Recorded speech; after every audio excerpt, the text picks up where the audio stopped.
안녕하세요. 한국 CS마인드 교육센터 박정민 강사입니다. 저희 이번 영상부터는 2020년 5회차라고 하겠습니다. 코로나 때문에 회차 수가 좀 바뀌긴 했습니다만 지난 7월 12일 날 진행이 됐던 정기시험 CS 리더스 관리사 CS 개론 1번부터 10번까지 문제풀이 분석 동영상 시작하도록 하겠습니다. 자, 그러면 CS 개론 1번부터 보도록 하겠습니다. 고객 만족과 관련하여 기대불일치 이론의 내용 중 다음 보기의 대화에 가장 부합하는 것은 무엇입니까? 이 기대불일치 이론을 물어보는 문제 중에 이렇게 어떤 특정한 예시를 들어서 출제되는 문제 유형, 굉장히 특이한 방식이었습니다. 이런 건 또 처음 보는 문제 유형이었는데, 자, 보기를 좀 볼까요? 너 지난번에 생일 선물로 받은 노트북 직접 써보니까 어때? 라고 물어봅니다. 지금 상대방의 기대치에 대해서 물어보고 있죠. 그랬더니 영이라는 사람이 글쎄 딱 가격만큼의 성능인 것 같아. 딱히 불편한 거 없이 무난하다고 할까? 라고 얘기합니다. 그러니까 기대를 가진 것 대비 실제로 내가 기대 가진 것 대비 실제 써본 성과 또는 어떤 뭐랄까요? 이걸 우리가 지각적 성과 이렇게 표현하게 되는데, 이게 지금 큰가 아니면 작은가 아니면 비슷하게 일치하는가 이런 걸 지금 물어보고 있는데, 위의 내용만 지금 보게 되면 결과적으로 어떻게 될까요? 네, 단순 일치라는 게 나오죠. 왜 그러냐면 딱 가격만큼의 성능인 것 같아 라고 표현하고 있기 때문에. 이해가시겠죠? 무슨 말인지. 그래서 기대 대비 지각된 성과가 크게 되면 어떻게 될까요? 흔히 저희가 얘기하는 네, 긍정적 불일치가 될 겁니다. 왜냐면 이게 기대 불일치론이기 때문에. 그러면 기대보다 적어요. 이건 또 우리가 부정적 불일치 이렇게 나누게 될 거라는 거죠. 이런 개념 꼭 한번 알고 계시면 됩니다. 다음 문제. 귀인 이론의 결정 요인 중 개인의 행동이 다양한 상황에서 나타나는지. 자, 답을 지목하고 있습니다. 개인의 행동이 다양한 상황에서 나타나는지 아니면 특정한 상황에 국한된 것인지 라고 지금 물어보고 있습니다. 원래는 귀인 이론에 나오는 세 가지는 아니죠. 이게 왜 그러냐면 통제성을 얘기한 다음에 거기에 나오게 되는 어떤 결정 요인에 대한 걸 갖고 지금 물어보고 있기 때문에, 실제로 봤을 때 저희가 알고 있는 뭐랄까요, 인과성의 위치 차원, 그 다음에 안정성, 그 다음에 통제성 이런 거는 지금 나오질 않습니다, 보기에. 그러면 위에 문제에 나온 것 중에 다양한 상황에서 나타나는지 아니면 특정한 상황에 국한된 것인지, 저 키워드를 갖고 찾을 수 있는 답은 차별성입니다. 차별성을 지금 나타내고 있는 거고요. 차별성 말고 있는 게 모든 사람이 같은 방식으로 반응하는 행동을 의미합니다 라고 얘기하게 되면 이건 문제와 답이 딱 일치되겠죠. 안 그래도 답이 일치성입니다. 정기적으로 지속적으로 특정 행동을 합니까? 자, 이걸 지속성이라고 표현하죠. 실제로 지금 보시는 것처럼 문제가 출제가 되더라도요, 차별성이 반복적으로 나올 가능성이 제일 높은 상황입니다. 그 정도만 좀 이해하시면 될 것 같습니다. 다음 문제. 휴메너가 제시한 서비스 프로세스 매트릭스의 내용 중 전문 서비스 내용으로 가장 거리가 먼 거. 자, 일단 전문 서비스라고 얘기를 합니다. 저희가 이거 수업할 때 방사면을 좀 기억만 하시면 됩니다 라고 얘기하는데요. 일단 위에 있거나 아래에 있거나 두 개씩 나눠질 거예요. 아래쪽에 있는 것은 잘 보면 노동 집중도가 높은 것들입니다. 굉장히 특이하죠. 좀 이 방사면을 낮은 것대로 모아놓다 보니까. 전문 서비스는 그럼 어디 있나요? 아래쪽에 있는 것 중에 네, 오른쪽에 있습니다. 오른쪽 하단에 있잖아요. 오른쪽 하단에 있다라는 얘기는 결국 상호작용 개별화도 높습니다 라고 얘기가 될 거라는 겁니다. 자, 이렇게만 나누게 되면 답은 낮은 상호작용입니다. 잘 보시면 방사면을 다시 한번 위에부터, 왼쪽 위에 있는 거 서비스 팩토리, 오른쪽 위에 있는 거 서비스 샵, 그 다음에 시계 방향으로 돌게요. 아래쪽 오른쪽에 있는 거 전문 서비스, 왼쪽 아래쪽에 있는 거 대중 서비스. 자, 이렇게 나눠 놓으신 다음에 위에 있습니까? 아래에 있습니까? 아니면 오른편에 있습니까? 왼쪽 편에 있습니까? 이렇게 나누시면 이런 문제는 굉장히 수월하게 해결이 되실 겁니다. 꼭 한번 기억하셔야 될 문제입니다. 다음 중 아이고 답이 먼저 나왔네요. 다음 중 데이비드 마이스터가 제시한 대기 관리의 기본 원칙에 대한 내용으로 가장 올바르지 않은 거라고 물어봅니다. 자, 이건 좀 볼까요? 1번 혼자 기다리는 대기 시간이 더 길게 느껴진다. 맞습니다. 2번 불확실한 기다림이 더 길게 느껴지고요. 3번 원인이 설명되지 않은 대기 시간이 더 길게 느껴집니다. 이거 맞죠? 그래서 저희가 뭐 번호표를 준다든가 하는 겁니다. 4번 프로세스 이전의 기다림이 프로세스 내의 기다림보다 길게 느껴진다. 이건 맞습니다. 저희가 이거 수업할 때 에버랜드 얘기를 많이 하거든요. 그 관점으로도 봐서 맞습니다. 5번 서비스의 가치가 높다고 해서 고객이 기다림을 감수하진 않는다. 아니죠. 가치가 높다라고 생각하면 할수록 어떤 방식이든지 간에 기다림에 대한 걸 감수하게 될 겁니다. 그래서 답은 5번입니다. 저희가 가장 기본적으로 알고 계셔야 될 문제 유형 중에 한 가지입니다. 꼭 기억하세요. 다음 문제. 다음 보기와 같이 항공기 출발 지연 분석을 위해 PC본 다이어그램을 작성할 경우 출발 발송? 이거 오타입니다. 이거 방송의 부실에 해당하는 요인은 무엇입니까? 그렇게 오타를 찾는데도 안 보이다가 꼭 녹화할 때만 이런 게 보이네요. 방송입니다. 출발 방송. 자, 그렇다 그러면 아래 보시는 지금 생선의 뼈다귀 모양이 나와 있고 여기에 위아래로 8가지의 어떤 뭐랄까요? 유닛이라고 표현할까요? 8가지가 위아래로 나눠져 있습니다. 흔히 저희가 저걸 배우실 때 브런치라고 배우고 계시는 겁니다. 이 브런치들이 특정한 지금 항공기 서비스에 대한 8가지로 나눠져 있는데 저 브런치 8가지 중에서 출발 방송의 부실에 해당하는 게 과연 무엇이겠는가 라고 물어보고 있는 거고요. 출발 방송의 부실에 해당하는 건 기존에도 나왔던 문제 중에 하나인데 정보에 해당하는 내용입니다. 정보. 18년도로 저는 기억하고 있는데요. 이 PC본 다이어그램의 브런치의 세부 사항들을 어떻게 보면 예시입니다. 이건 항공기 출발에 대한 이 예시를 갖고 출제되는 문제가 잊혀질만 하면 출제가 됩니다. 그래서 한 번 정도는 저 브런치마다 어떤 내용들이 포함되어 있다라고 하는 세부 사항에 대한 건 꼭 한번 참고해서 읽어 보셔야 됩니다. 기억하셔야 될 문제 유형이기도 합니다. 다음 문제. 마이클 해머 교수가 제시한 이젠 2장으로 옮겨왔네요.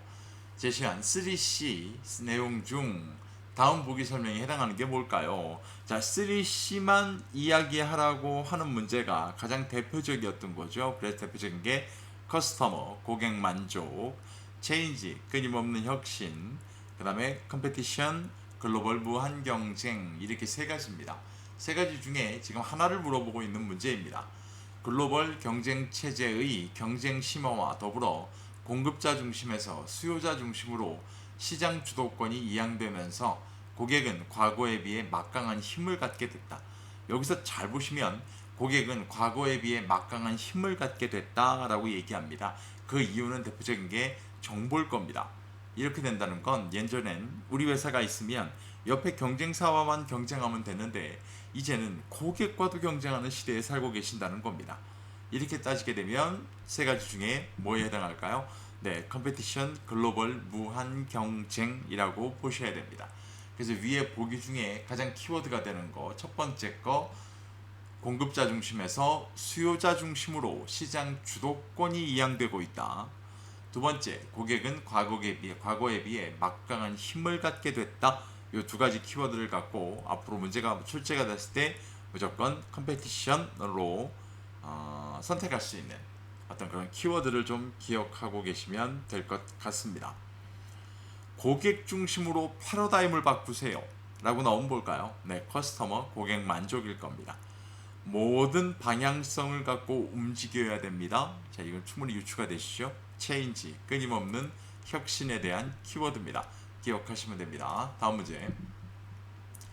노드스트롬 백화점의 경영 방식 중 내부 고객 만족을 위한 정책과 가장 거리가 먼 거. 이 문제 또한 18년도부터 내부 고객 만족의 세부사항, 내부 고객 만족은 이제 네 가지죠. 세부 사항이. 그 문제가 출제가 되기 시작했는데요. 기존까지는 경영 뭐 방식 또는 외부 고객 만족 이것들이 하부 요소가 5개씩입니다. 그래서 이 문제들이 주로 나왔었는데 18년도부터 자꾸 이 내부 고객 만족을 위한 방식도 출제가 되고 있습니다. 권한 위임 맞을까요? 네, 맞습니다. 동기부여와 인센티브 맞죠? 3번 내부 승진 원칙과 인사관리 얘도 맞습니다. 4번 개인별 고객 수첩의 활용 저희가 뭐 뻔히 아시는 거죠. 저 고객 수첩의 활용은 누구 만족을 위한 외부 고객 만족을 위한 하나의 정책입니다. 자, 요 사항들 아주 간단하게 그냥 암기 형태로 할 수 있는 문제이기 때문에 기억해 놓으시면 될 것 같아요. 다음 문제. 다음 중 구전과 구매 행동과의 관계에 대한 설명으로 가장 거리가 먼 거라고 물어봅니다.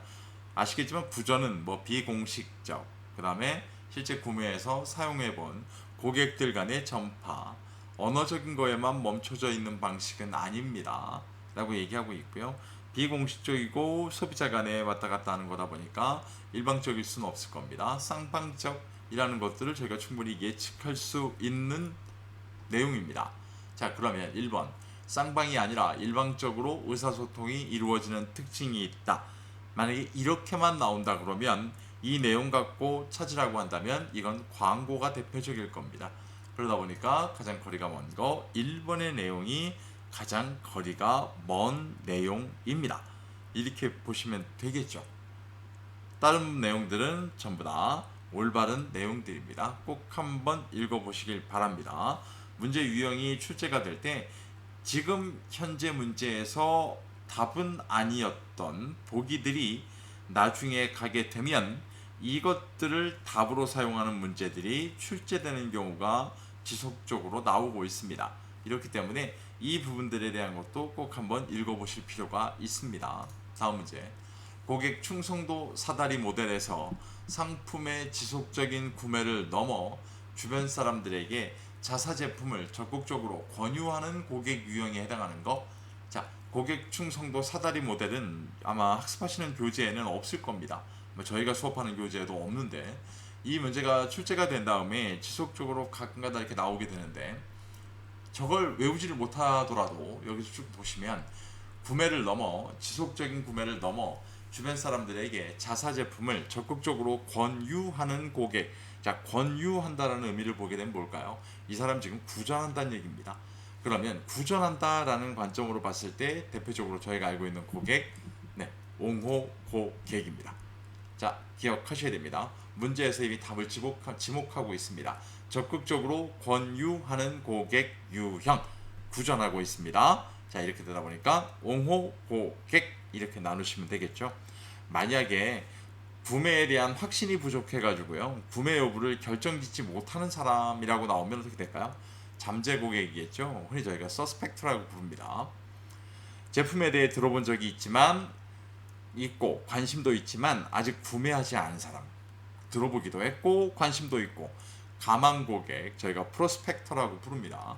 신규 고객, 시험적으로 자사 제품을 처음 구매한 고객, 처음으로 구매한 사람, 원래 경영학에서는 그냥 고객이라고 안 하고 소비자, 구매자라고 합니다만 신규 고객. 그 다음에 뭐 핵심 고객이라는 건 이 사다리 모델에 포함되어 있지 않습니다. 꼭 한번 체크해 보시길 바랍니다. 조금 설명이 부족하다고 생각하시면 제 카페에 저희 그 분석 자료가 공유되고 있기 때문에, 뭐 공유되는 게 아니라 판매되는 거죠, 정확히 얘기하면. 자, 그거 갖고 한번 확인해 보셔도 될 것 같습니다. 자, 오늘 영상 마지막 문제입니다. 그레고리 스톤의 고객 분류 중 서비스를 제공받을 때 천편일률적이고 형식적인 서비스보다 자기를 인정해 주는 이라고 나옵니다. 서비스에 만족을 보이는 고객 유형, 자기를 인정해 준다라고 얘기했을 때 저희가 첫 번째로 보게 되면 뭘까요? 뭐 경제적 고객도 있고요, 윤리적 고객, 개인적 고객, 편의적 고객, 이렇게 네 가지를 나눈 게 그레고리 스톤의 분류입니다. 근데 그 중에 문제에서 얘기하는 것처럼 자기를 인정해주는 서비스에 만족을 보입니다 라고 딱 규정이 된다면 답은 뭘까요? 개인적 고객입니다. 기억하셔야 됩니다. 문제에서 지금 답을 지목합니다. 자기를 인정해주는 서비스에 만족을 보이는 고객 유형. 대신에 이것 말고 내가 투자한 것 대비 더 많은 것을 나는 얻기를 원합니다. 경제적 고객. 이런 유형의 고객을 잃는 거는요, 이 기업의 굉장히 경고 신호로 생각을 하셔야 됩니다. 윤리적 고객은 기업의 윤리적인 행동에 더 큰 비중을 두는 고객이죠. 이거 가끔가다 오답으로다가 비윤리적인 행동에 이렇게 나오는데, 그렇게는 오답입니다. 윤리적인 행동에 더 큰 비중을 두는 고객, 추가로 비용 지불할 수 있는 사람들, 편의적 고객, 이렇게 나누시면 됩니다. 아주 전형적으로 저희가 봐왔던 문제들이 포함되어 있는 1번부터 10번까지의 문제 유형이었습니다. 오늘 말씀드린 내용이 조금 나는 이 영상으로 설명이 부족하다, 서점에 가시면 제가 출판해 놓은 교재가 있습니다. 지금은 이 표지가 아닙니다. 표지가 개정 작업을 통해 가지고요, 다른 표지로 나왔는데 그걸 제가 받지를 못했어요. 그래서 이런 표지로 되어 있고요, 여기 들어가 있는 내용들은 아마 동일하게 나올 겁니다. 교재. 이 서적을 구매하셔 가지고 기본적으로 시험 대비에 운영을 하셔도 될 것 같습니다. 이 교재 구매하신 분들께는 카페에 저희 등업하는 거를 그냥 해드립니다. 왜냐면 최신 문제를 실치를 못하기 때문에 거기에 대한 보답으로 해드리기 때문에 활용해 보셔도 될 것 같고요. 나는 서적으로 활용하는 게 조금 불편합니다. 그러면 네이버에 박정민 강사를 검색하시면 제 블로그 나옵니다. 제 카페가 나옵니다. 블로그와 카페가 지금 동일한 메인 화면을 쓰고 있는데요, 여기 카페에 아까 말씀드린 대로 유료로 운영됩니다. 이건 좀 양해 바랍니다. 앞에 보신 서적 출판된 것 때문에 저희가 아마 유료로 운영이 되는데, 여기 오시게 되면 가장 최신 기출문제, 지난 한 6년 동안의 기출문제 분석 자료, 시험을 대비할 수 있는 가장 많이 출제되는 문제만 모아놓은 핵심 문제, 그 다음에 출제 경향까지도 볼 수 있는 단원별 기출문제, 정말 시험 스타일에 맞춘 정말 여러 가지에 대한 문제 분석 자료를 제공해 드리고 있습니다. 충분히 시험 대비하는데 활용하실 수 있을 겁니다. 참고해 보시면 될 것 같고요. 저희 다음번 영상에는 CS개론 11번부터 20번까지 문제풀이 분석 동영상을 갖고 찾아뵙도록 하겠습니다. 오늘 긴 시간 고생 많이 하셨습니다. 한 가지 빼먹은 말이 있죠. 오늘 보신 영상 시험 준비하시는데 도움이 되신다면 구독과 좋아요, 그리고 또 하나 알림 설정까지도 부탁드리겠습니다. 수고 많으셨습니다. 고맙습니다.